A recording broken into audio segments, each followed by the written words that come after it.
அண்டை வீட்டாருக்கு வரக்கூடிய விருந்தாளிக்கே கண்ணியம் கொடுக்க வேண்டும் என்றால் வீட்டில் இருப்பவர்களுக்கு, பெற்றோருக்கு, பிள்ளைகளுக்கு, குடும்ப உறுப்பினர்களுக்கு, அல்லாஹ் என்ன ஒரு தீன்!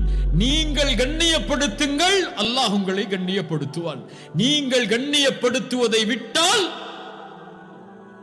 அல்லாஹும் உங்களை கண்ணியப்படுத்துவதை விடுவான். பெற்றோருக்கு மாறுபட்டு நடப்பவருக்கு அல்லாஹுடைய கண்ணியம் இல்லை. உறவினர்களை புறக்கணித்து வாழ்பவருக்கு அல்லாஹுடைய கண்ணியம் இல்லை. ஏழைகளை விரட்டுபவருக்கு அல்லாஹுடைய கண்ணியம் இல்லை.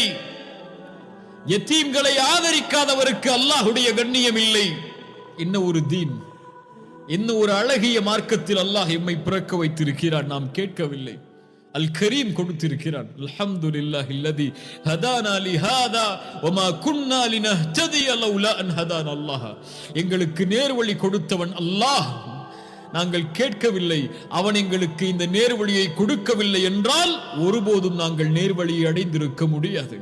பலர் எண்ணிக்கொள்கிறார்கள் நாங்கள் இஸ்லாமில் இருப்பது உதவி என்று அல்லாஹ்விற்கு, இஸ்லாமிற்கு பெருமை என்று. யமுன்னூன அலைக அன் அஸ்லமு குல்லா தமுன்னு அலைய இஸ்லாமக்கும். உங்களுடைய இஸ்லாமால் எந்த உதவியும் அல்லாஹ்விற்கு இல்லை. அல்லாஹ் தான் உங்களுக்கு உதவி செய்திருக்கிறார். அல் கரீம் தான் உங்களுக்கு கொடுத்திருக்கிறார். லா இலாஹ இல்லல்லாஹ்வில் இருப்பது பெருமை அல்ல, அல் கரீம் உங்களுக்கு கொடுத்த அருள் அது.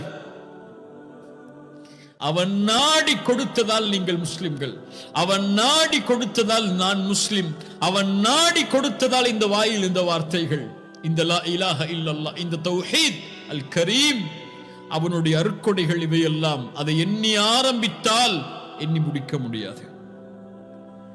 அல் கரீம்.